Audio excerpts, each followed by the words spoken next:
Welcome to History Teller YT, where we take deep dives into the most fascinating and transformative events in history. Today, we're embarking on an expansive journey through one of the most significant and dynamic stories of our time, the rise of China, from ancient dynasties to global power. In this series, we explore China's rich past, starting from its ancient civilizations to its present-day position as an economic and geopolitical powerhouse. Through this journey, you'll uncover the events, decisions, and forces that shaped China's remarkable transformation over millennia.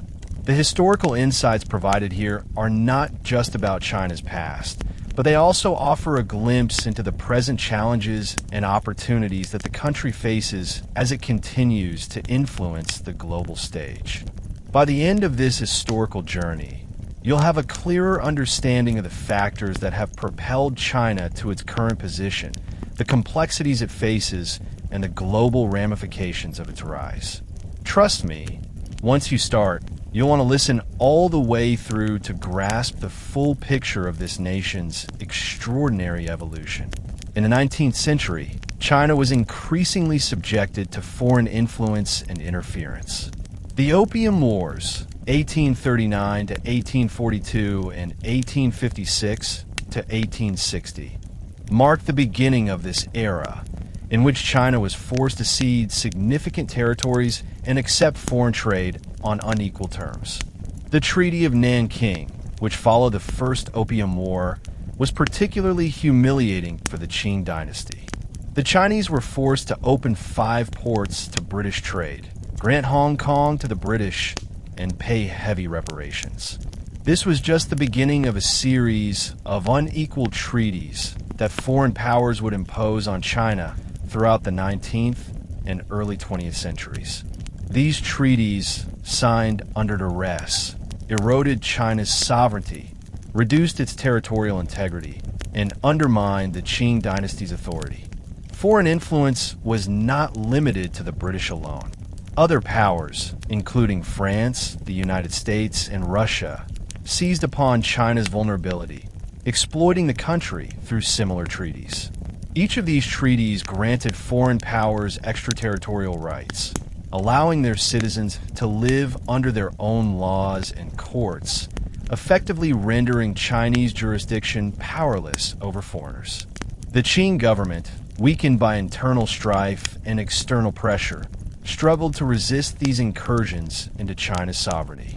The Treaty of Tientsin, 1858, and the subsequent Convention of Peking, 1860, further expanded the foreign presence in China. The treaties resulted in the opening of additional ports and the cession of more territories to foreign powers. This marked a period of intense humiliation for China, and the Qing dynasty's inability to assert control over its own territory ignited resentment among the Chinese population. The ruling dynasty was increasingly seen as weak and incapable of defending the nation against foreign encroachment. Simultaneously, China was embroiled in internal chaos, most notably the Taiping Rebellion, 1850 to 1864. This massive civil war, led by Hong Xiuquan, was fueled by widespread dissatisfaction with the Qing government. The rebellion was a reaction against the perceived corruption and ineffectiveness of the Qing dynasty, as well as the influence of foreign powers. The Taiping movement, which combined elements of Christianity and traditional Chinese beliefs, attracted millions of followers and posed a serious challenge to Qing rule.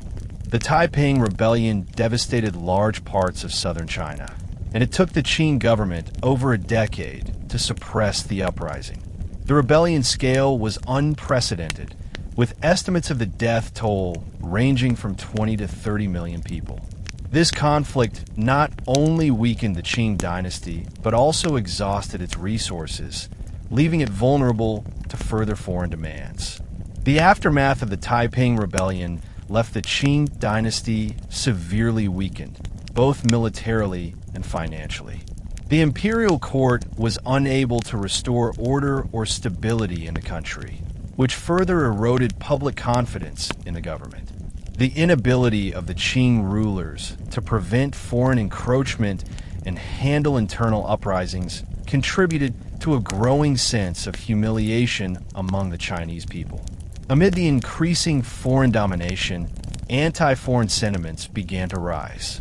One of the most significant expressions of this resistance was the Boxer movement. The Boxers, or Yihequan, righteous and harmonious fists, were a secret society that emerged in northern China in the late 19th century. Initially, their resistance was focused on local grievances, particularly against foreign missionaries and Chinese Christians. The Boxers believed that their spiritual practices and martial arts could protect them from foreign bullets, and that they could expel foreign invaders from China. As foreign influence expanded, the Boxers grew more radical, and their movement spread to other parts of China. They were not only opposed to foreign powers, but also to the Qing dynasty, which they saw as weak and ineffective in defending Chinese interests. The Boxer movement gained significant momentum in the late 1890s, as the Qing dynasty faced mounting pressure from both foreign powers and internal unrest. The Boxer Rebellion was both a reflection of the deepening discontent within China and a desperate response to the humiliation caused by foreign encroachment. It represented a turning point in Chinese history, as it exposed the failures of the Qing dynasty to protect China from external forces and highlighted the rising tide of nationalism and anti-imperialist sentiment. The Boxer Rebellion, which officially began in 1899, was a direct response to both the overwhelming foreign influence in China and the internal instability caused by the Qing dynasty's weaknesses. At the time, China was facing profound economic and political crises, including the growing presence of foreign missionaries and the increasing number of foreign-owned territories, railways, and industries within Chinese borders. The Qing dynasty had already been under significant strain after the Opium Wars, the Taiping Rebellion, and the First Sino-Japanese War, 1894 to 1895, which left China humiliated and defeated. The foreign powers in China, most notably Britain, France, Germany, Japan, and Russia, had carved out spheres of influence within the country. These spheres allowed them to control trade, set up businesses, and even govern territories independently of Chinese law. Missionaries were actively converting Chinese citizens, which alienated traditionalists who saw Christianity as a foreign threat to Chinese culture and religion. The Boxers emerged from this context, rejecting the foreign influence and seeking to protect Chinese traditions and the Qing dynasty, though they also targeted the Qing government for its inability to protect the nation. In 1899, the Boxer movement intensified, particularly in the northern provinces, where anti-foreign and anti-Christian sentiments were at their peak. The group's leaders believed that by performing specific rituals and practices, they could gain supernatural powers that would make them immune to foreign bullets. They began attacking foreign nationals, Chinese Christians, and those associated with foreign influence, spreading terror across the northern provinces. The Boxers not only targeted foreigners, but also Chinese Christians, whom they viewed as traitors to Chinese traditions. As the violence escalated, the Qing government found itself in a difficult position. While initially hesitant to support the Boxers, fearing the backlash from foreign powers, the Qing court soon saw the movement as a way to rally nationalistic sentiment and weaken foreign control over China. The Empress Dowager Cixi, who was in power at the time, eventually gave her support to the Boxers, seeing them as a means to restore Chinese pride and drive out foreign influence. In the spring of 1900, the Boxer movement grew bolder. As the Boxers advanced southward toward Beijing, they began to besiege foreign legations and missionaries in the capital. The foreign powers, including the United Kingdom, the United States, Germany, Japan, and Russia, quickly formed a coalition to protect their citizens in Beijing. The siege of Beijing lasted for over 2 months, from June to August of 1900, as the foreign nationals and diplomats holed up in the foreign legations, under constant threat of attack. During this time, the Qing dynasty initially tried to distance itself from the Boxers, but this was in vain. The Empress Dowager Cixi, under pressure, officially declared war on the foreign powers in early June.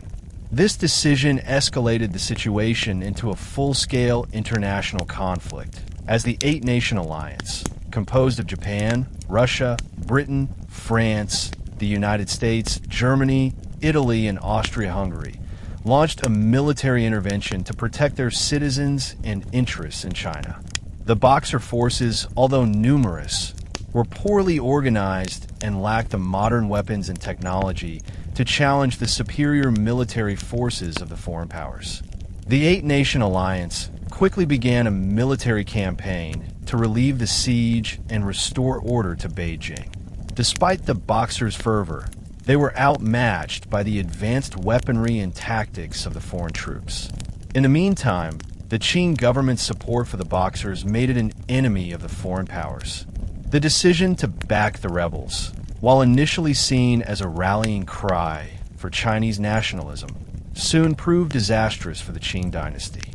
The Qing government found itself caught between nationalist sentiment and foreign intervention, which would eventually lead to the fall of the dynasty itself. In August 1900, the Eight-Nation Alliance launched a military campaign to break the siege and quell the Boxer movement. Their combined forces, which numbered over 20,000 troops, advanced towards Beijing, engaging the Boxers and Qing forces along the way. The foreign troops, who had superior weapons and tactics, quickly overwhelmed the Boxers, pushing them back and taking control of key locations. The foreign powers were ruthless in their intervention, and the destruction they brought to Beijing was immense. Once the siege was lifted, the foreign troops entered the capital, and the city was subjected to widespread looting, burning, and pillaging. The foreign powers not only sought to protect their citizens, but also to punish China for the attack on their nationals. The imperial palace, which had been the seat of Qing power for centuries, was subjected to humiliation as foreign troops occupied the Forbidden City. The Qing government's failure to control the situation and its inability to protect the Chinese population from foreign troops severely damaged its legitimacy.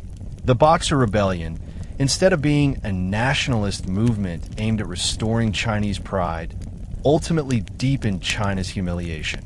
Foreign troops paraded through the streets of Beijing, and Chinese citizens were forced to watch as their capital was desecrated by foreign forces. The Qing dynasty, once the symbol of imperial China, had become an impotent and discredited regime. The Boxer Rebellion and the foreign intervention it provoked would become a defining moment in China's century of humiliation, a period of profound national trauma that would continue until the mid-20th century. Following the defeat of the Boxer forces and the occupation of Beijing by the Eight-Nation Alliance, China was forced to sign the Boxer Protocol in September 1901. This agreement marked the formal end of the Boxer Rebellion and further deepened China's humiliation under foreign domination.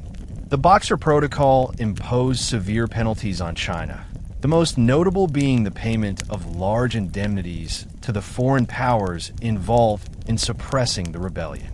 China was required to pay 450 million taels, around $330 million at the time, as compensation for the losses suffered by foreign nationals and their properties during the Boxer Rebellion. This sum was an astronomical amount, which further strained China's already fragile economy. One of the most humiliating terms of the Boxer Protocol was the requirement for China to acknowledge its responsibility for the rebellion. The Chinese government was forced to publicly declare that it had been complicit in the violence and destruction. This was a significant blow to Chinese sovereignty, as it placed the full blame for the conflict on China, despite the fact that the Qing dynasty had initially hesitated to support the Boxers. The protocol also mandated that China allow foreign troops to be stationed in Beijing permanently and that foreign diplomats be granted unfettered access to the imperial court. Additionally, the Boxer Protocol called for the execution of government officials who were seen as having supported the Boxer movement. This led to the executions of several prominent Qing officials, including the governor of Shaanxi, who had been an advocate for the Boxers. The presence of foreign troops in Beijing and the direct interference in China's internal affairs were constant reminders of the country's subjugation. The terms of the Boxer Protocol reflected the full extent of the unequal treaties that had been imposed on China throughout the 19th century. These treaties continued to erode China's sovereignty, while foreign powers expanded their control over Chinese territory and resources. The Boxer Protocol, therefore, not only symbolized the defeat of the Boxer movement, but also marked a new phase in China's century of humiliation, during which foreign powers would continue to dominate the country's political and economic life. The Boxer Protocol's harsh terms had immediate political consequences for the Qing dynasty. The humiliation of being forced to sign the protocol, coupled with the heavy indemnities and foreign military presence, sparked widespread resentment and anger throughout China. Many Chinese citizens saw the Qing dynasty as weak and ineffective, incapable of defending the country from foreign aggression. The Boxer Rebellion and its aftermath exposed the Qing government's inability to maintain control over the nation, both internally and externally. This disillusionment with the Qing court paved the way for political movements that would eventually overthrow the imperial system.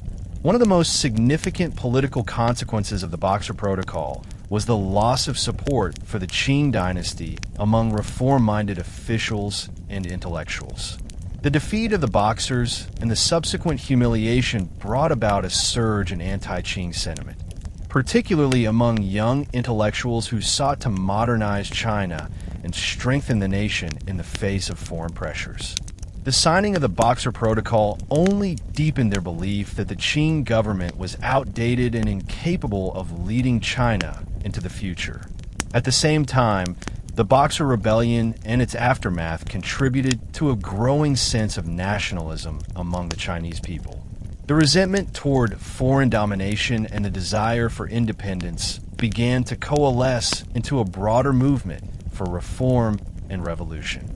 Intellectuals and activists began to call for an end to the Qing dynasty's rule and the establishment of a republic.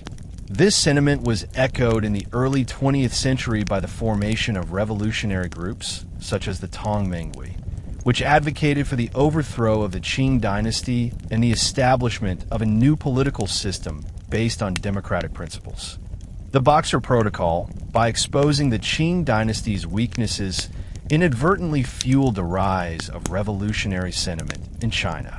These revolutionary movements would eventually culminate in the 1911 Xinhai Revolution, which led to the overthrow of the Qing dynasty and the establishment of the Republic of China. However, this revolution did not end China's troubles, as the country continued to face political instability and foreign intervention in the years that followed. The Boxer Rebellion and the Boxer Protocol played a crucial role in shaping China's century of humiliation, a period of time characterized by foreign domination, internal strife, and the weakening of Chinese sovereignty. The Boxer Rebellion was not just a military conflict.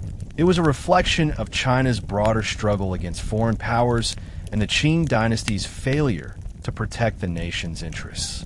The protocol that followed the rebellion further exemplified China's subjugation to foreign control, marking a painful chapter in the country's history.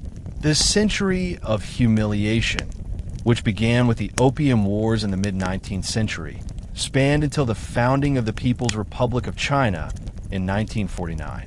During this period, China endured a series of humiliating defeats and territorial losses, including the cession of Hong Kong to the British, Taiwan to the Japanese, and large portions of Manchuria to Russia. Foreign powers took control of key cities and established spheres of influence in China, further weakening the Qing dynasty's hold on power. The Boxer Rebellion and its aftermath were pivotal events in this century-long struggle. For many Chinese, the Boxer Rebellion symbolized the failure of the Qing dynasty to defend China from foreign encroachment. The subsequent humiliation of signing the Boxer Protocol only deepened the sense of injustice and resentment toward foreign powers. The Boxer Protocol's punitive measures, including the payment of large indemnities, served as a constant reminder of China's subjugation. As the 20th century progressed, the trauma of the Boxer Rebellion and its aftermath remained deeply embedded in China's national consciousness. The memory of foreign exploitation and humiliation became a driving force behind the rise of Chinese nationalism and the desire for a strong, independent China. The legacy of the Boxer Rebellion continued to shape China's foreign policy and its relationship with the West, as the country sought to regain its sovereignty and restore its dignity. In many ways, the Boxer Rebellion marked the beginning of the end for the Qing dynasty, but it also set the stage for the emergence of a new China. The rebellion's legacy of resistance against foreign domination, as well as the desire for reform and modernization, would influence Chinese politics for decades to come. The legacy of the Boxer Protocol, however, continued to haunt China as the country struggled to assert its independence and recover from the damage inflicted during this century of humiliation. The Boxer Rebellion and the subsequent Boxer Protocol significantly accelerated the decline of the Qing dynasty, exposing its deep-rooted weaknesses. The defeat at the hands of foreign powers, followed by the signing of the Boxer Protocol, shattered the Qing dynasty's legitimacy. For years, the dynasty had been grappling with internal turmoil, including the Taiping Rebellion, the Second Opium War, and the First Sino-Japanese War, which had resulted in both military defeats and territorial losses. By the turn of the 20th century, the Qing government was already on life support, struggling to modernize the country and respond effectively to the encroachment of foreign powers. In the aftermath of the Boxer Rebellion, the Qing court found itself increasingly isolated. The Empress Dowager Cixi, who had backed the Boxers, faced harsh international condemnation, and her authority was severely undermined. The Qing government's inability to effectively deal with both domestic uprisings and foreign intervention revealed that the imperial system was no longer suitable for modern China. The corruption and inefficiency of the imperial court were widely criticized, and intellectuals, reformists, and revolutionaries began to question the legitimacy of the Qing dynasty as a ruling entity.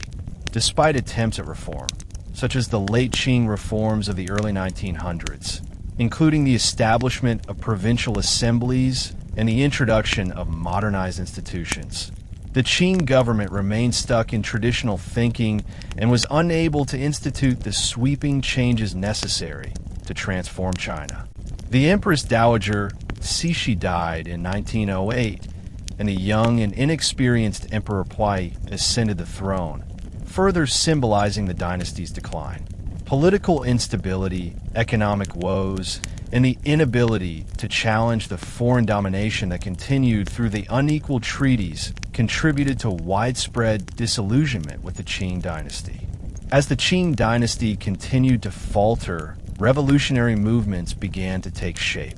In the wake of the Boxer Rebellion and the ensuing humiliation, a new sense of nationalism began to sweep across China. The Chinese people, deeply resentful of foreign powers and the failure of the Qing dynasty to protect the country, began to look for alternatives to the imperial system. This dissatisfaction gave rise to various reform and revolutionary movements, most notably the Tongmenghui, an organization founded by Sun Yat-sen and other prominent intellectuals and revolutionaries in 1905. The goal of the Tongmenghui was to overthrow the Qing dynasty and establish a republic that would modernize China and restore its dignity. Sun Yat-sen, one of the most influential figures in modern Chinese history, championed the cause of nationalism, democracy, and the people's welfare. His three principles of the people, nationalism, democracy, and the livelihood of the people, became the ideological foundation for the revolutionaries. The desire to create a China free from foreign influence, with a modern and democratic government, resonated deeply with many Chinese citizens. The revolutionary movement aimed not only to remove the Qing dynasty, but also to end this century of humiliation that had plagued China for over a century. The revolutionaries sought to end foreign domination and promote self-determination for the Chinese people. The Boxer Rebellion had revealed the extent to which China was subjugated to foreign powers, and many Chinese believed that only through a radical transformation of the political system could China regain its sovereignty and independence. Revolutionary activities gained momentum in the early 20th century, as Sun Yat-sen and his allies spread their message across the country and garnered support from disillusioned intellectuals, students, and military officers. In 1911, the revolutionary fervor that had been building for decades finally reached its peak with the Xinhai Revolution. The revolution was sparked by an uprising in Wuchang, a city in central China, where military officers and soldiers allied with revolutionary groups launched a rebellion against the Qing government. The revolt quickly spread across the country, and many provinces declared their independence from the Qing dynasty. The revolution was fueled by the widespread desire to rid China of imperial rule and create a republic that could assert China's sovereignty and modernize the country.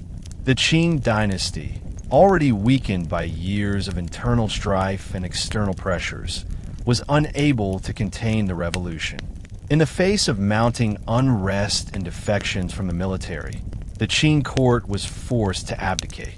On February 12, 1912, Emperor Puyi, a mere child at the time, was formally removed from the throne, and the last imperial dynasty in China came to an end.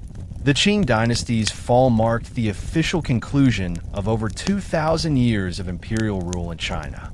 The revolutionaries, led by Sun Yat-sen and other prominent figures, established the Republic of China, marking the beginning of a new era in Chinese history. Sun Yat-sen was appointed as the provisional president, and the new republic was founded on the principles of nationalism, democracy, and social welfare. Although Sun was soon replaced by Yuan Shikai, a military leader who took control of the government, the overthrow of the Qing dynasty represented a significant step toward ending this century of humiliation.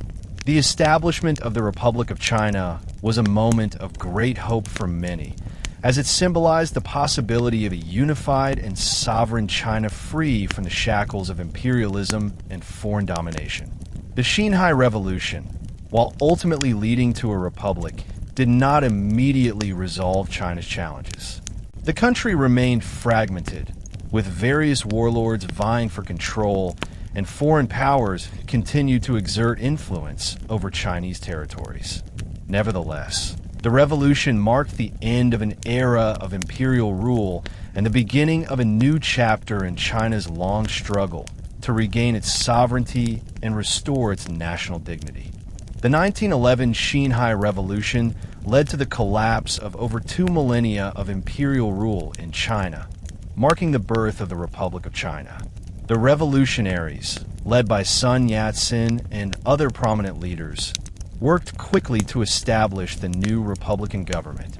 Sun Yat-sen was appointed as the provisional president, and the National Assembly declared the establishment of the Republic on January 1st, 1912, with Nanjing as the provisional capital. The fall of the Qing dynasty was seen as a victory over foreign oppression and the archaic imperial system that had long stifled China's progress. However, the transition to a republican government was far from smooth. Although Sun Yat-sen was an influential figure and had the support of intellectuals and reformers, he faced immediate challenges. The new republic was born into a fragmented political environment, with regional warlords controlling various parts of the country. The central government lacked the military power and authority to unite the country, and regional factions often acted in their own interests rather than for the greater good of the nation. One of the most pressing issues was the continued foreign domination over China. Despite the fall of the Qing dynasty, foreign powers still held significant influence in China through their extraterritorial rights, concessions, and spheres of influence. The new Republican government inherited many of the foreign-imposed, unequal treaties that had been signed throughout the 19th and early 20th centuries. These treaties continued to grant foreign powers control over key Chinese ports, territories, and even the rights to build railways and manage trade. This left the Republic of China in a paradoxical situation. Though the country was free from imperial rule, it was still under the control of foreign powers to a large extent. In addition to foreign interference, the fledgling republic struggled with internal divisions. Yuan Shikai, a powerful general who had served the Qing dynasty, seized control of the government shortly after Sun Yat-sen's resignation. Yuan's goal was to consolidate power and establish himself as the emperor, a move that was met with widespread opposition. This led to a brief but intense period of political instability, as various factions within the government and the military clashed over control of the nation. Yuan's attempt to establish a new monarchy was unsuccessful, and he died in 1916, leaving the country even more divided. After the death of Yuan Shikai in 1916, China descended into what became known as the Warlord Era. During this period, regional military leaders, or warlords, vied for control over various provinces. The central government in Beijing, now under the control of weak and ineffective leaders, struggled to assert authority over the warlords. These warlords governed their territories like personal fiefdoms, often engaging in battles with one another, further fragmenting China's unity. The lack of a strong central government left the country in a state of constant instability, as local militaries controlled everything from local law enforcement to economic resources. The warlord factions were often backed by foreign powers, which continued to exploit China's vulnerability. The foreign powers continued to hold significant sway over China during this period.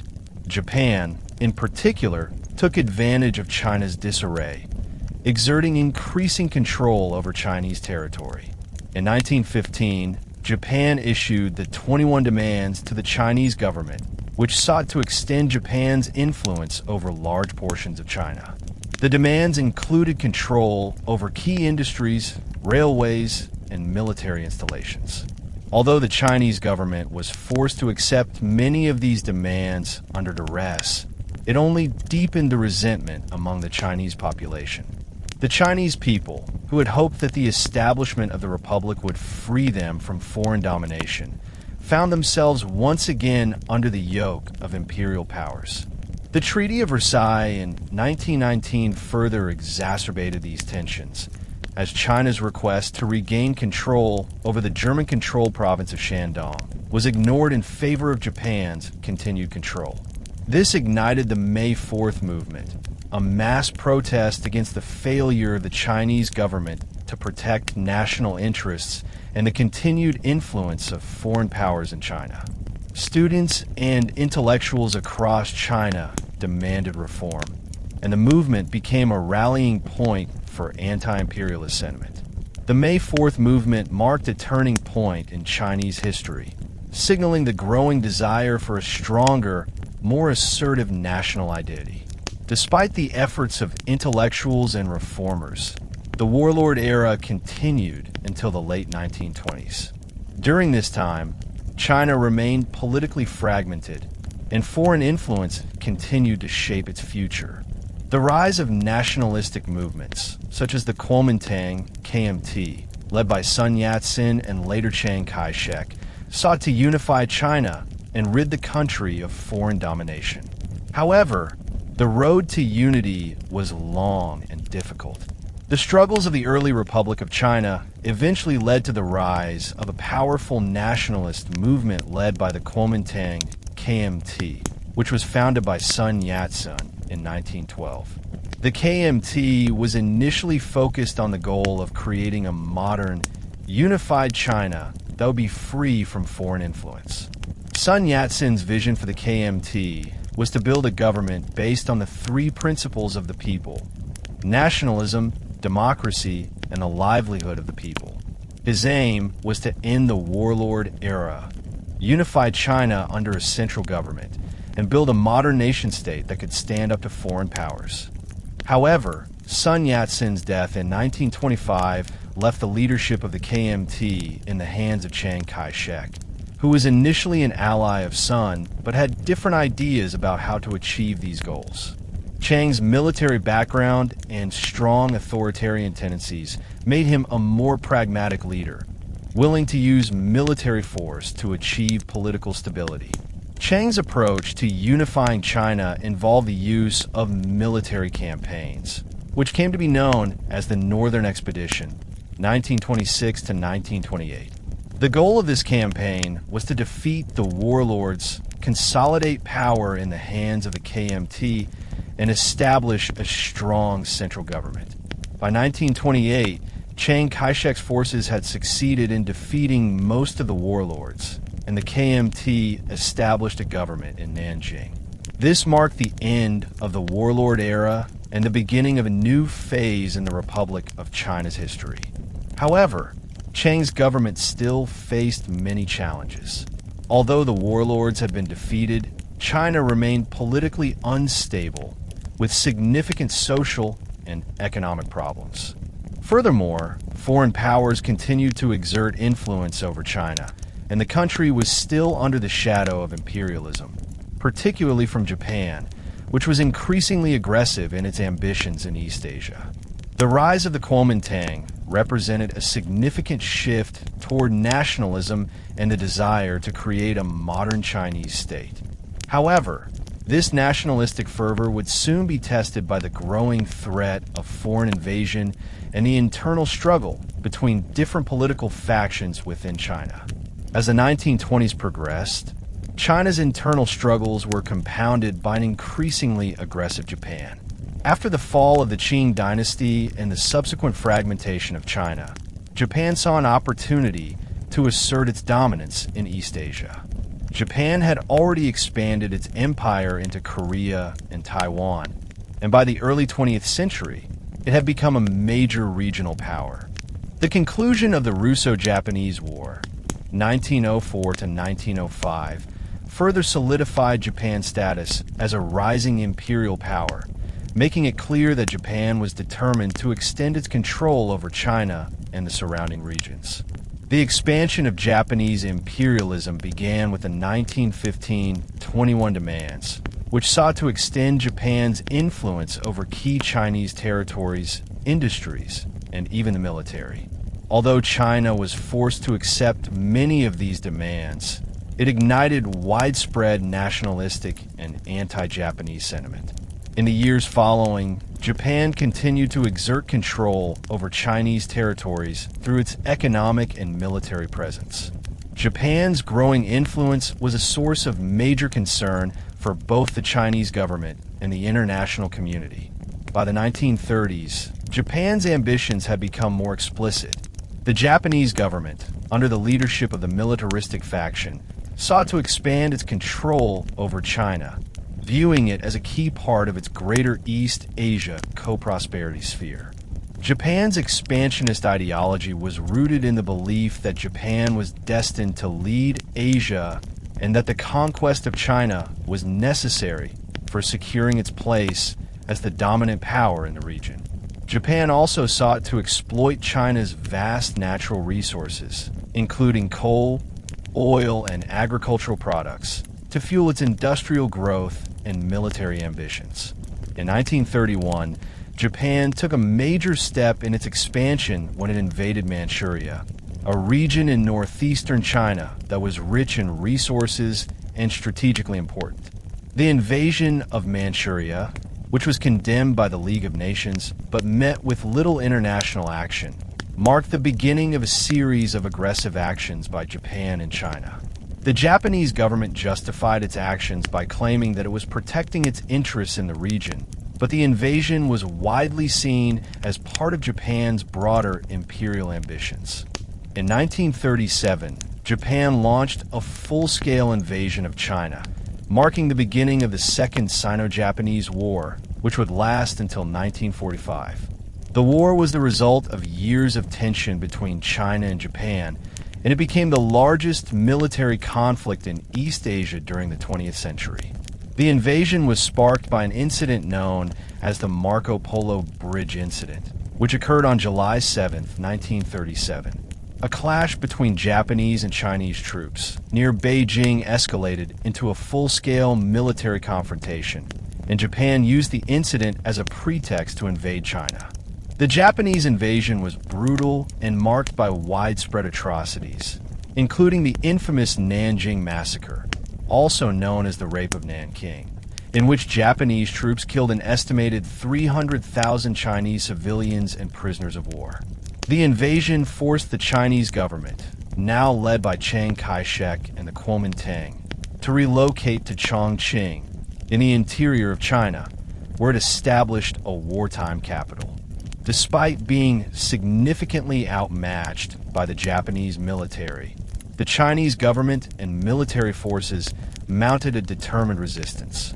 China's response to the Japanese invasion was complicated by the country's internal divisions. While the Kuomintang KMT, led by Chiang Kai-shek, fought the Japanese forces, the Communist Party of China, led by Mao Zedong, also engaged in a resistance movement against the invaders. Initially, the Kuomintang and the Communists were rivals, but the gravity of the Japanese threat led to the formation of a united front, although the cooperation between the two factions was fraught with tension. The Communist Party, which had been gaining support in rural areas of China, focused on organizing local resistance movements, while the KMT fought large-scale battles against the Japanese military. The Second Sino-Japanese War would become one of the bloodiest and most devastating conflicts in Chinese history.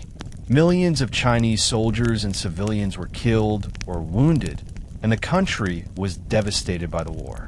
In addition to the horrors of battle, the Chinese population suffered from widespread famine, disease, and displacement. Despite being outmatched by Japan's superior military, the Chinese people displayed remarkable resilience, and the conflict became a defining moment in China's struggle for sovereignty. The Japanese invasion of China was met with widespread condemnation from the international community. However, foreign powers were divided in their response to the conflict. Western powers, including the United States and Britain, were initially hesitant to become directly involved in the war, as they were preoccupied with other international concerns, including the rise of Nazi Germany in Europe. Nevertheless, the United States provided crucial support to China through material aid and loans. President Franklin D. Roosevelt's administration viewed Japan's aggression in Asia as a threat to regional stability and global peace. The United States responded by implementing a policy of economic sanctions against Japan, including the imposition of an oil embargo in 1941. These sanctions were intended to curb Japan's military expansionism, but they also had the effect of intensifying Japan's resolve to secure access to oil and other resources, which would eventually lead to the Japanese attack on Pearl Harbor in December 1941. In the meantime, the U.S. provided significant military aid to China, including the delivery of supplies through the Burma Road, a difficult and dangerous supply route that connected China to British-controlled Burma, now Myanmar. The U.S. also became increasingly involved in China's resistance to Japan by supporting the Chinese nationalist government with financial and military resources. While the U.S. did not directly intervene in the ground combat in China, it played a vital role in helping the Chinese maintain their resistance. This support, along with the efforts of Chinese forces, helped to slow Japan's progress and prevented China from being fully occupied. As the war in China intensified, China's struggle for independence gained international attention, and the conflict was seen as a part of the larger struggle against Axis powers during World War II. In 1941, after Japan's attack on Pearl Harbor, the United States formally entered World War II, and the Sino-Japanese War became part of the broader conflict. The U.S. and China became allies in the fight against Japan, and the war in China eventually culminated in Japan's surrender in 1945. The turning point in the Second Sino-Japanese War came during the latter stages of World War II. As Japan continued to expand its imperial ambitions throughout Asia, it encountered fierce resistance from China, despite the imbalance of military power. Throughout the 1930s and early 1940s, the Chinese military and the general population endured devastating hardships. The war was brutal, marked by widespread destruction, brutal massacres, and the displacement of millions of people. However, the resilience and determination of the Chinese people, along with crucial support from the United States and the Allies, eventually turned the tide in favor of China. By the mid-1940s, Japan's military was stretched thin. The U.S. had been engaged in a two-front war in the Pacific and Europe, and with victories in the Pacific theater, it began to intensify its efforts against Japan. The Allied forces launched a series of offensives in the Pacific that gradually weakened Japan's strategic position. The U.S. and its allies, including China, began to encircle Japan, effectively cutting off vital supply lines and crippling the Japanese economy and military capability. The Japanese forces, already struggling with limited resources, faced the daunting reality that they could not win the war. One of the critical moments came in 1945 when Japan suffered significant losses in the Battle of Okinawa, a crucial island in the Pacific. With the Japanese forces facing defeat on multiple fronts, the U.S. made the decision to employ the use of nuclear weapons. The bombings of Hiroshima and Nagasaki in August 1945 marked the first and only use of atomic bombs in wartime, hastening Japan's surrender. Japan officially surrendered on September 2nd, 1945, bringing an end to the Second Sino-Japanese War and World War II. For China, Japan's surrender was a moment of relief, but also one of reflection on the immense toll the war had taken on the nation. The destruction and loss of life had been staggering, with an estimated 20 million Chinese civilians and soldiers killed during the conflict. In addition to the casualties, the war left much of China in ruins, with widespread famine, disease, and economic collapse affecting millions.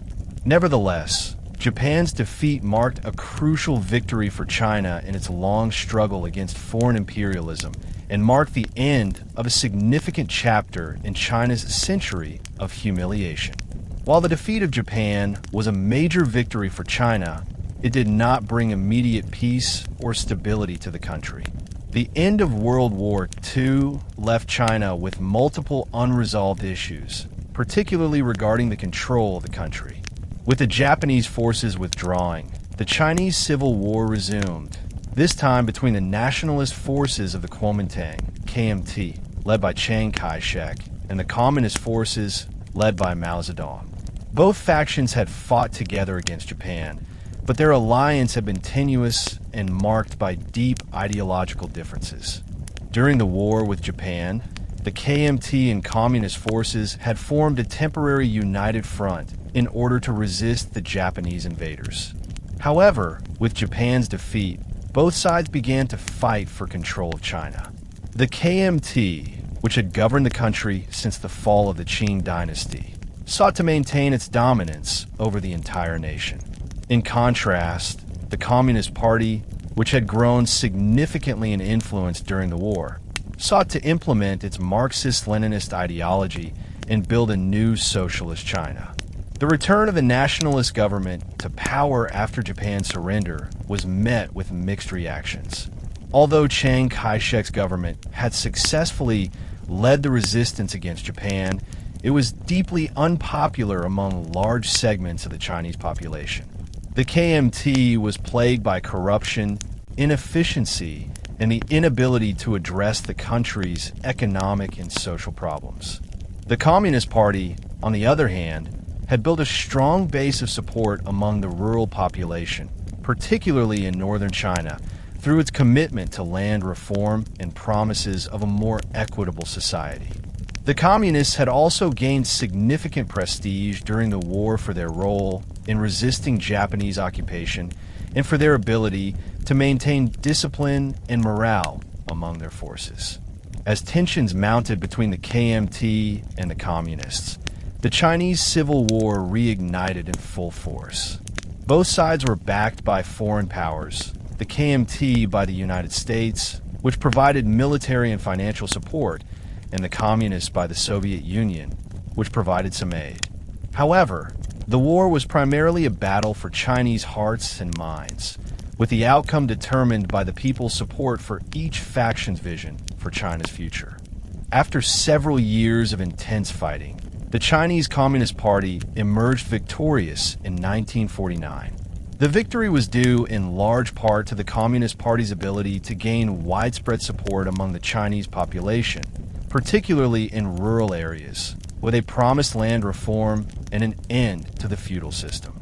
The Communist forces, led by Mao Zedong, were also able to take advantage of the weaknesses within the nationalist government, which had become increasingly unpopular due to corruption, inefficiency, and its failure to address the pressing needs of the people. The final phase of the Civil War saw a decisive defeat for the nationalist forces. Despite receiving significant support from the United States, the KMT was unable to stop the momentum of the communist forces. In 1949, the Chinese nationalist government retreated to Taiwan, where it established a separate government, while the communists took control of mainland China. On October 1st, 1949, Mao Zedong declared the founding of the People's Republic of China, ending over a century of internal division, foreign domination, and imperialist exploitation. The communist victory marked the beginning of a new era in Chinese history, one in which China would seek to rebuild itself as a powerful, unified socialist state. Mao's victory was not just a military triumph, but a victory for the ideals of socialism and communism.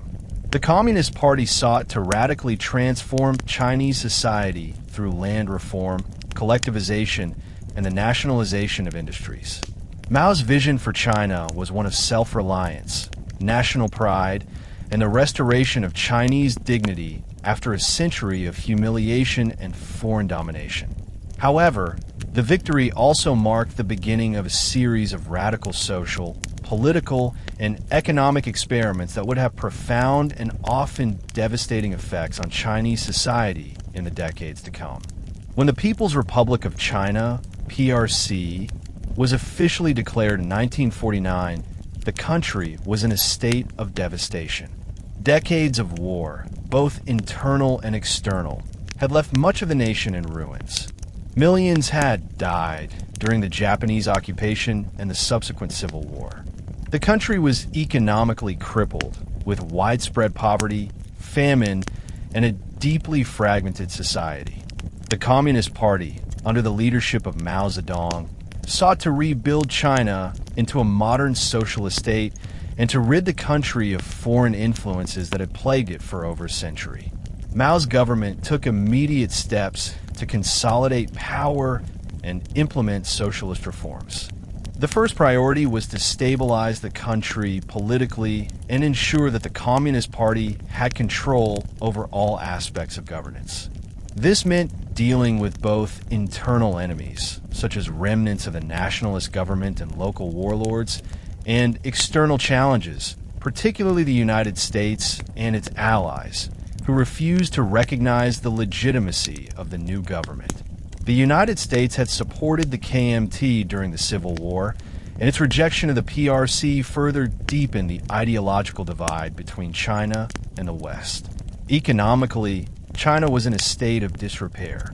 Industrial production was low, agriculture was inefficient, and the country's infrastructure had been severely damaged.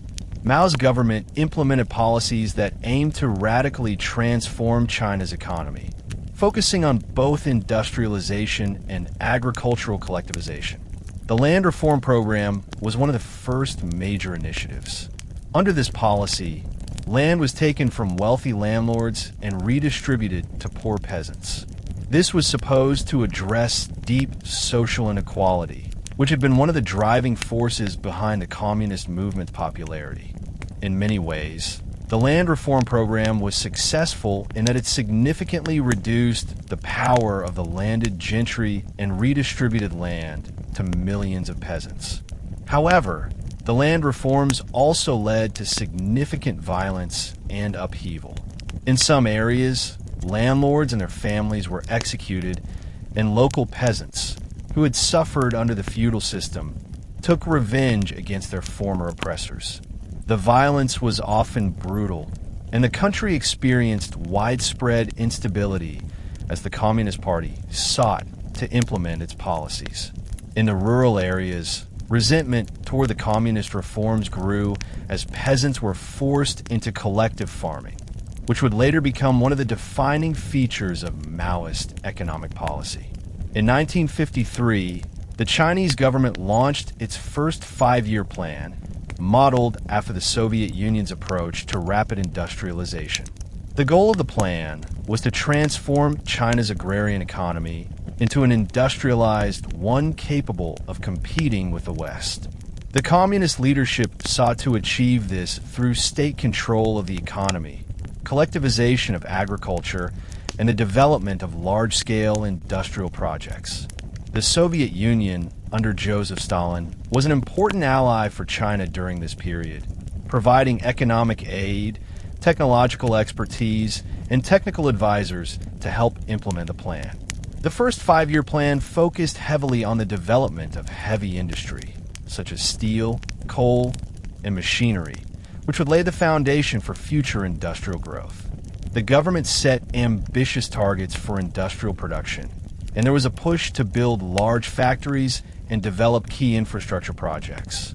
The Chinese government believed that by concentrating on heavy industry, it could modernize the economy and reduce China's dependence on foreign powers. However, the implementation of the plan was not without its challenges. Much of China's industrial infrastructure was outdated, and the country lacked the technical expertise and skilled labor needed to fully realize its ambitious goals. Additionally, the collectivization of agriculture, which had been launched under the land reform program, began to face serious issues. Peasants who were forced into collective farms often had little incentive to work hard, as they were not allowed to keep the products of their labor. This led to reduced agricultural productivity and food shortages, despite the government's efforts to increase output.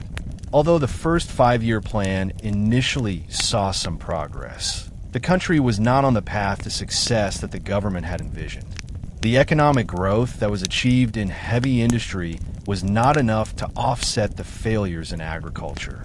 The growing inefficiencies in both sectors would set the stage for future political and economic reforms, as well as the eventual collapse of the collective farming system.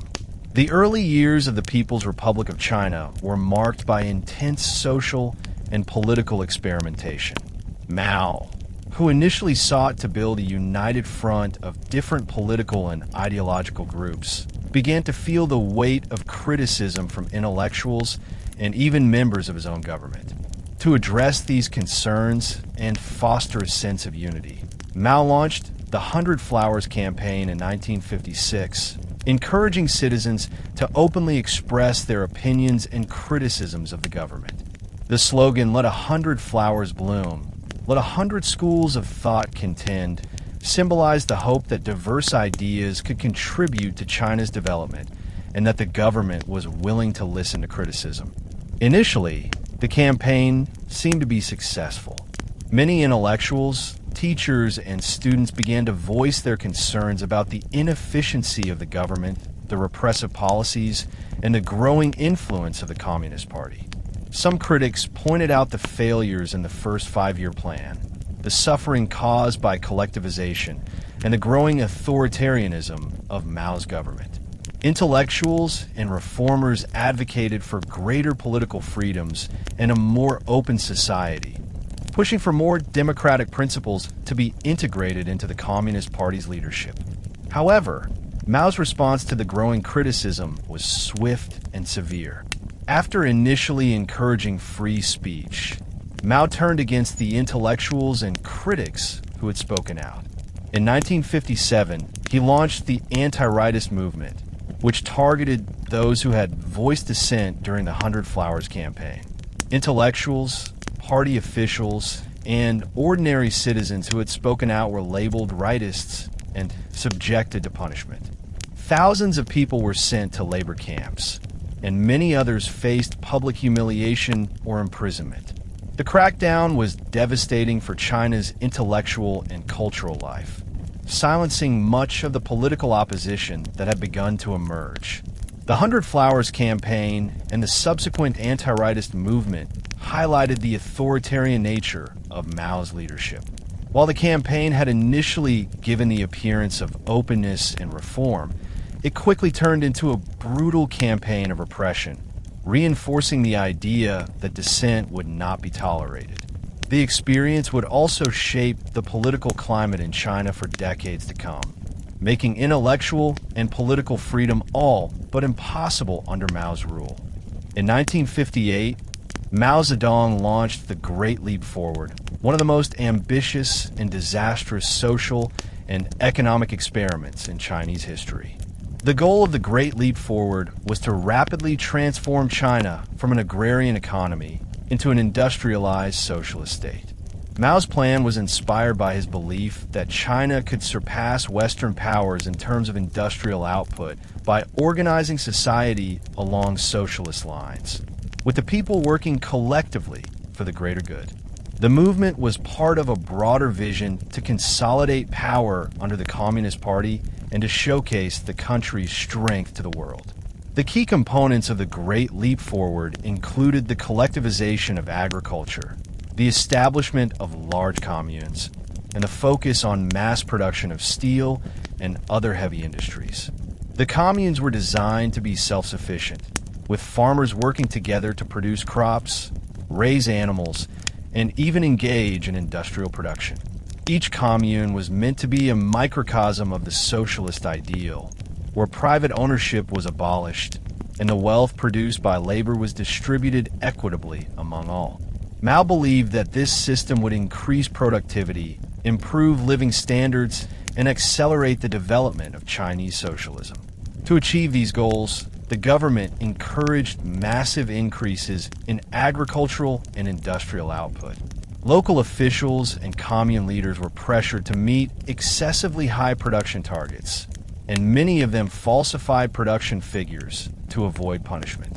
The communes were also tasked with making steel, leading to the infamous backyard furnaces, where peasants were encouraged to melt down scrap metal to create steel.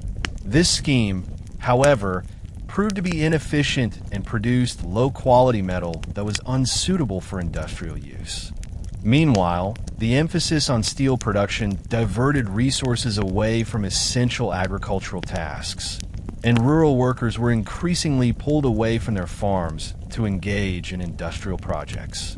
The Great Leap Forward soon turned into a disaster, with widespread famine and economic collapse. One of the major causes of failure was the disastrous collectivization of agriculture. The communes, which were supposed to increase agricultural productivity, instead became inefficient and unproductive.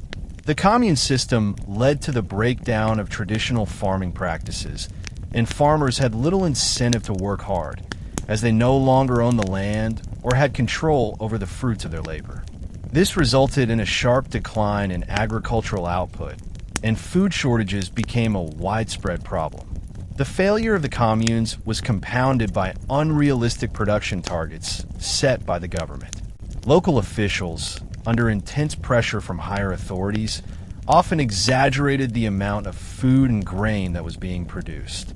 As a result, The central government believed that there was enough food to distribute to the population, when in fact there were massive shortages. The government then took grain and other food supplies from rural areas and exported them to other countries, exacerbating the famine and leaving millions of people without enough food to survive. The Great Leap Forward led to one of the worst famines in world history, with an estimated 15 to 45 million people dying from starvation and malnutrition between 1959 and 1961. Entire communities were decimated, and the Chinese population suffered greatly. The famine was not just a natural disaster, but a direct consequence of Mao's policies and the failure of the communist system. The Great Leap Forward, which had been meant to propel China into a new era of prosperity, instead led to economic collapse and social upheaval. It also resulted in the destruction of China's agricultural base, which would take decades to rebuild. While the people of China were suffering, Mao remained largely out of touch with the severity of the crisis. In 1960, when reports of the famine began to reach him, Mao attempted to downplay the situation, insisting that the problems were temporary and that the Great Leap Forward was still on track. His failure to acknowledge the full extent of the catastrophe led to widespread disillusionment with his leadership. The Great Leap Forward marked a turning point in Chinese history, as it shattered the myth of Mao's infallibility and exposed the flaws of the Communist Party's policies. The consequences of the Great Leap Forward were far-reaching, both politically and socially. By the early 1960s, it was clear that the movement had failed catastrophically. The Chinese economy was in ruins, and millions of people had died. The Communist Party faced intense internal criticism, and many of its members, including senior officials, began to question Mao's leadership. Mao was forced to step back from day-to-day governance, and the government began to shift its focus away from the policies of the Great Leap Forward. In the aftermath of the Great Leap Forward, the Chinese leadership recognized that major changes were necessary in order to prevent further disaster. The Communist Party, under the leadership of Liu Shaoqi and Deng Xiaoping, began to de-emphasize the radical policies of the Great Leap Forward and adopted a more pragmatic approach to economic planning. The communes were dismantled, and the Chinese government began to reintroduce more market-based policies, including allowing some private farming and promoting more realistic agricultural production targets. This shift, known as the adjustment period, helped China stabilize its economy and recover from the devastating effects of the Great Leap Forward. However, the political fallout from the Great Leap Forward would continue to shape Chinese politics for years to come.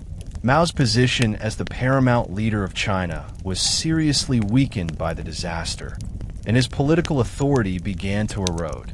Despite his diminished power, Mao remained a highly influential figure in the Communist Party, and his ideological vision continued to hold sway over certain factions within the party. In the mid-1960s, Mao would return to the political scene with a new initiative, the Cultural Revolution, which would have even more profound and devastating consequences for China. The failure of the Great Leap Forward was a stark reminder of the dangers of authoritarian policies and the importance of careful, pragmatic governance. It showed the devastating impact of top-down economic planning and the dangers of forcing policies on an unwilling population. The legacy of the Great Leap Forward is one of failure and suffering, but it also provided a crucial lesson that would inform China's future policies. In the aftermath of the disastrous Great Leap Forward, Mao Zedong's grip on China's political leadership was weakened. The failure of the Great Leap Forward had discredited him among many within the Communist Party, and by the early 1960s, he had largely stepped back from day-to-day governance. However, Mao was not content to relinquish power. He feared that China was drifting away from the revolutionary ideals of the Communist Party and was becoming too focused on economic pragmatism and modernization. In his eyes, this shift threatened the ideological purity of the socialist revolution. The more pragmatic leaders of the Communist Party, such as Liu Shaoqi and Deng Xiaoping, began to implement policies that sought to modernize the economy and de-emphasize the radical elements of Mao's early policies. Mao was deeply frustrated by the direction that the country was taking, and he saw the leadership of the Communist Party becoming more bureaucratic and less revolutionary. He feared that the party was losing its revolutionary spirit and becoming increasingly corrupted by capitalist and bourgeois influences. In an effort to reassert his authority and reclaim his place as the true leader of China, Mao launched the Cultural Revolution in 1966. The movement's official goal was to preserve the true communist ideology by eliminating capitalist roaders and preventing the rise of a new ruling class. However, the real objective was to re-establish Mao's dominance within the Communist Party and secure his vision of a more radical, ideologically pure China. The Cultural Revolution was framed as a mass movement in which the Chinese people, especially the youth, would rise up to challenge the establishment. Mao sought to harness the energy of China's younger generation, who had grown up in the era of communist rhetoric and were eager for change. He called upon students and young workers to form the Red Guards, a movement that would be the driving force behind the revolution. The Red Guards were tasked with identifying and attacking counter-revolutionary elements within Chinese society, including intellectuals, party officials, and anyone suspected of harboring capitalist or bourgeois tendencies. The Red Guards quickly became the primary enforcers of Mao's ideology during the Cultural Revolution. They were often young, enthusiastic, and eager to prove their loyalty to Mao. Armed with little more than Mao's Little Red Book, the Red Guards set out to purge China of anyone deemed to be a threat to the revolution. Intellectuals, teachers, artists, and even ordinary citizens who were suspected of being capitalist roaders or counter-revolutionaries were targeted for persecution. Many were subjected to public humiliation, torture, and forced labor. Cultural artifacts, religious symbols, and books that were seen as feudal or bourgeois were destroyed, and intellectual life in China came to a standstill. The Cultural Revolution was not just a political campaign. It was also a cultural and social upheaval. The Red Guards attacked traditional Chinese culture, including ancient artworks, historical sites, and religious practices. Temples, shrines, and churches were destroyed, and the cultural heritage of China was severely damaged. Mao's goal was to eradicate what he saw as the old culture and replace it with a new, revolutionary culture that was aligned with Marxist-Leninist principles. Schools were shut down, and students were sent to the countryside to re-educate themselves through manual labor. The intellectual elite was purged from universities, and academic pursuits were replaced by ideological indoctrination. As the movement spiraled out of control, chaos engulfed China. Red Guards turned on their own teachers, parents, and even each other. The country descended into a state of lawlessness, with rival factions of the Red Guards clashing in violent confrontations. The government, which had initially supported the movement, began to lose control as the chaos spread. Mao's support within the Communist Party also began to wane, as the more pragmatic leaders recognized the devastating consequences of the Cultural Revolution. By 1969, the military intervened and the Red Guards were disbanded, but the damage was done. The Cultural Revolution had torn apart Chinese society and left a deep scar on the nation's collective memory. By the early 1970s, the Cultural Revolution was beginning to lose momentum. The Red Guards, who had once been Mao's most fervent supporters, had become a source of instability, and Mao's closest allies in the Communist Party realized that the movement was out of control. Many were subjected to public humiliation, torture, and forced labor. Cultural artifacts, religious symbols, and books that were seen as feudal or bourgeois were destroyed, and intellectual life in China came to a standstill. The Cultural Revolution was not just a political campaign. It was also a cultural and social upheaval. The Red Guards attacked traditional Chinese culture, including ancient artworks, historical sites, and religious practices. Temples, shrines, and churches were destroyed, and the cultural heritage of China was severely damaged. Mao's goal was to eradicate what he saw as the old culture and replace it with a new, revolutionary culture that was aligned with Marxist-Leninist principles. Schools were shut down, and students were sent to the countryside to re-educate themselves through manual labor. The intellectual elite was purged from universities, and academic pursuits were replaced by ideological indoctrination. As the movement spiraled out of control, chaos engulfed China. Red Guards turned on their own teachers, parents, and even each other. The country descended into a state of lawlessness, with rival factions of the Red Guards clashing in violent confrontations. The government, which had initially supported the movement, began to lose control as the chaos spread. Mao's support within the Communist Party also began to wane, as the more pragmatic leaders recognized the devastating consequences of the Cultural Revolution. By 1969, the military intervened and the Red Guards were disbanded, but the damage was done. The Cultural Revolution had torn apart Chinese society and left a deep scar on the nation's collective memory. By the early 1970s, the Cultural Revolution was beginning to lose momentum. The Red Guards, who had once been Mao's most fervent supporters, had become a source of instability, and Mao's closest allies in the Communist Party realized that the movement was out of control. The mass purges, the destruction of China's cultural heritage, and the collapse of the education system had created widespread resentment among the Chinese population. The economy, too, had suffered greatly as industrial production slowed, and the workforce was increasingly focused on ideological purity rather than productive labor. In 1976, Mao Zedong died, marking the end of an era in Chinese history. His death was a moment of reflection for the Chinese people as they grappled with the aftermath of the Cultural Revolution and the destruction it had wrought. Mao's legacy was complex. On one hand, he had led China to victory in the Chinese Civil War and had overseen the establishment of the People's Republic of China, which was a monumental achievement.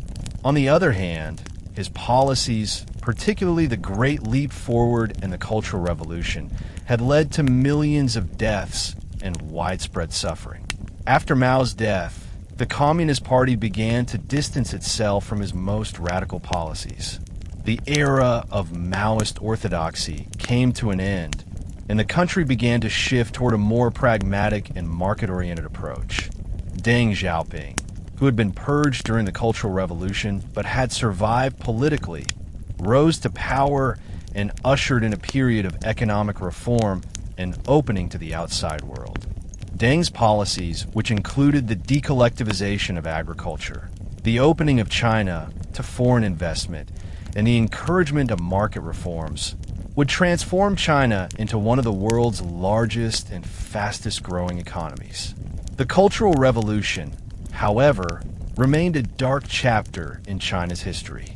The memories of the suffering and chaos it caused lingered for generations. In the years following Mao's death, the Chinese government sought to reconcile the mistakes of the past while maintaining the Communist Party's authority.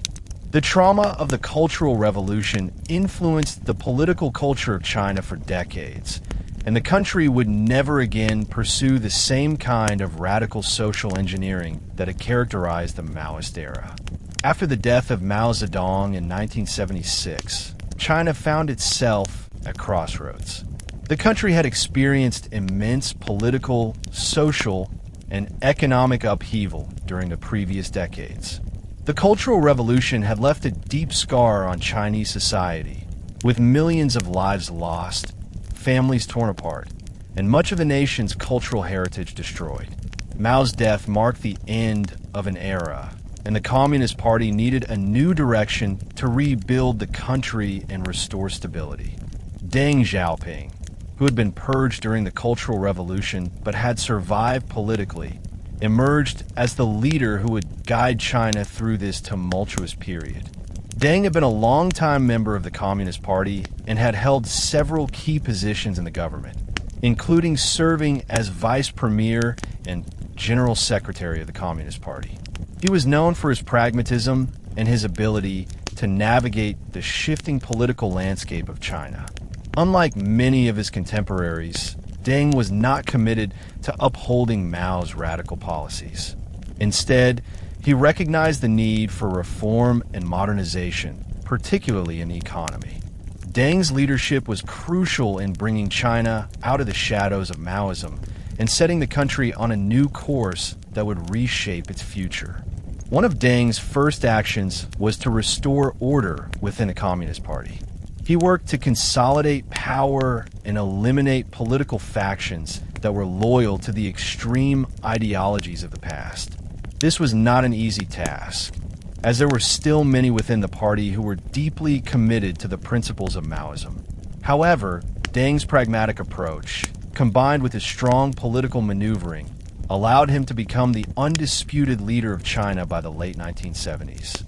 Deng's leadership was marked by his ability to balance political control with a need for economic reform, and he would go on to oversee one of the most remarkable periods of economic transformation in modern history. In 1978, Deng Xiaoping introduced the Four Modernizations as the cornerstone of China's economic and social reform agenda. These reforms aimed to modernize agriculture, industry, defense, and science and technology. The primary focus of Deng's economic reforms was to open China's economy to the outside world, modernize its industrial base, and increase agricultural productivity. The four modernizations represented a sharp departure from the policies of the Mao era, which had focused on self-reliance and the rejection of foreign influence. The most significant reform occurred in the agricultural sector. Deng's government decollectivized agriculture by dismantling the commune system that had been established during the Great Leap Forward. Instead, farmers were allowed to lease land and retain control over the profits they made from their agricultural production. This shift, known as the household responsibility system, gave farmers greater incentives to improve their productivity, and agricultural output increased dramatically. The reform allowed China to feed its population more efficiently and reduced rural poverty, though it also left some inequality between regions. In industry, Deng promoted the idea of socialist market economy, which blended central planning with market-driven incentives. Under Deng's leadership, China began to open up to foreign investment and trade, particularly in special economic zones, (SEZs). These zones, established in cities such as Shenzhen, allowed foreign businesses to operate in China with tax breaks and fewer regulations. The SEZs became hotbeds of industrial growth, attracting multinational companies seeking to take advantage of China's cheap labor and growing consumer market. Deng also prioritized the development of science and technology as a means of achieving modernization. He invested heavily in education and research and encouraged the pursuit of technological innovation. Under Deng's leadership, China began to integrate into the global economy, and its economy experienced rapid growth. The early years of reform were marked by an annual GDP growth rate of around 10%, which continued for several decades. However, while these economic reforms brought prosperity to China, they also created new challenges. The transition to a market-driven economy led to rising inequality, particularly between rural and urban areas. Large gaps in wealth and income emerged, and corruption within the Communist Party grew. Despite these challenges, Deng's reforms fundamentally transformed China, turning it into one of the world's largest and most dynamic economies. As Deng Xiaoping pushed forward with his economic reforms, China faced new political challenges. The economic changes, while beneficial for many, led to rising expectations among the Chinese people for greater political freedoms and civil liberties. By the late 1980s, demands for political reform had begun to grow. Students, intellectuals, and workers began to organize protests calling for greater democracy, an end to corruption, and the implementation of political reforms similar to those seen in Eastern Europe during the same period. The most significant of these protests occurred in the spring of 1989, when students in Beijing gathered in Tiananmen Square to demand political reform and an end to the one-party rule of the Communist Party. The protests, initially sparked by the death of Hu Yaobang, a reformist leader who had been purged from the party, quickly grew into a broader movement. The protesters called for freedom of speech, political openness, and an end to corruption within the government. The movement gained widespread support from students, workers, and intellectuals, and the protests spread to other cities across China. Deng Xiaoping and the Communist Party leadership were faced with a difficult decision. On one hand, they recognized that the country's economic growth and modernization depended on maintaining social stability. On the other hand, the demands for political reform threatened the party's control over the country. Deng, who had always been a staunch defender of Communist Party rule, decided to crack down on the protests. On June 4th, 1989, the Chinese military was deployed to Tiananmen Square to forcibly remove the protesters.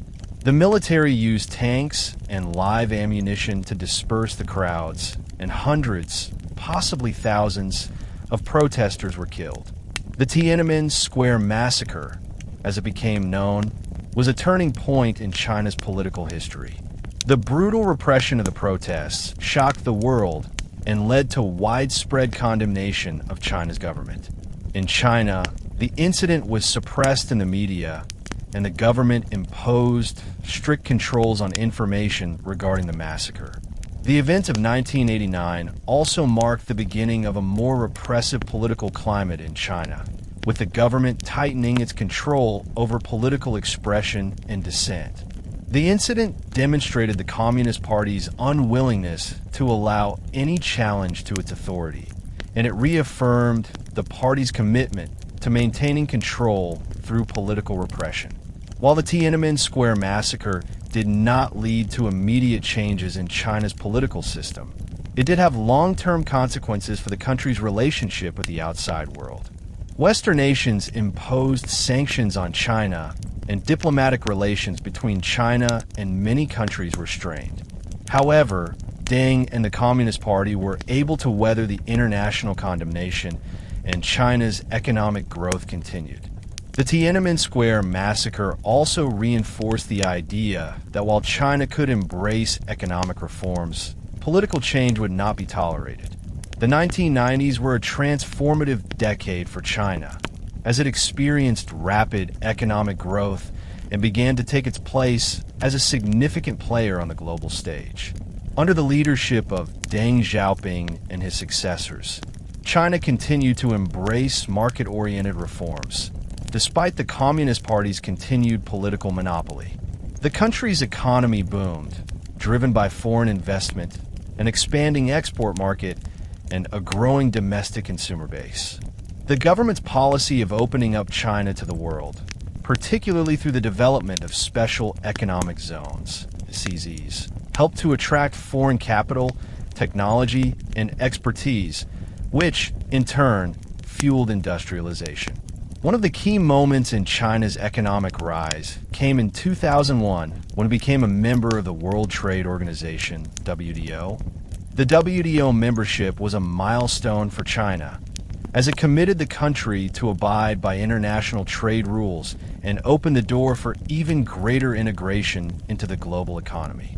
It signified China's willingness to engage with the international community and adopt more market-driven policies. This move also provided foreign companies with better access to China's vast consumer market, which in turn contributed to a rapid increase in exports and foreign investments. The 1990s also saw the liberalization of several key sectors, including telecommunications, banking, and real estate.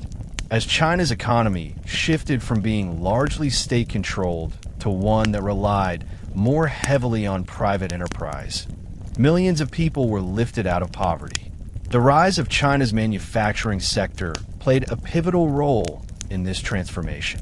The country became known as the world's factory due to its ability to produce goods at a lower cost than many other countries.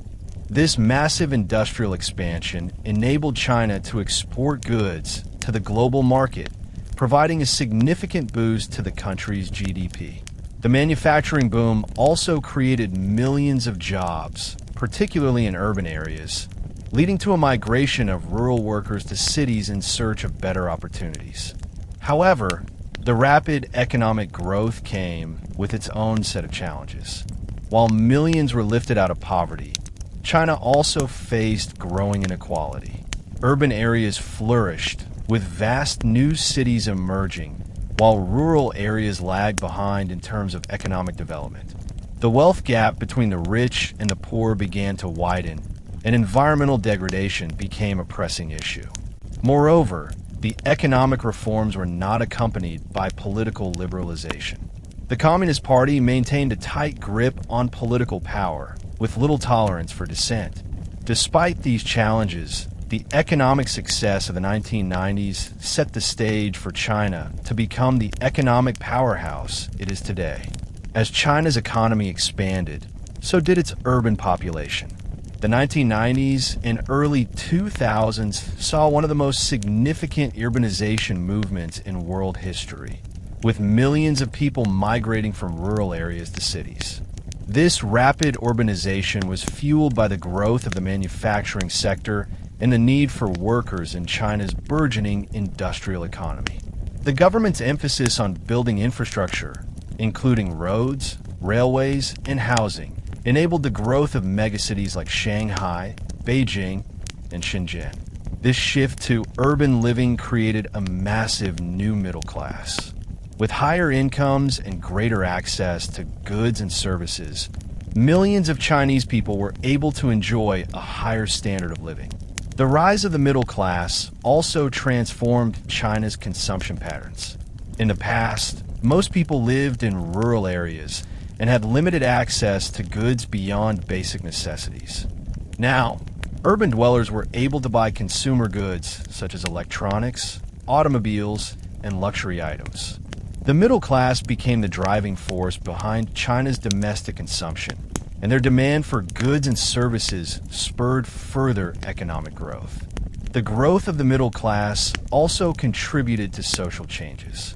As more people moved to cities, they gained access to better education and healthcare.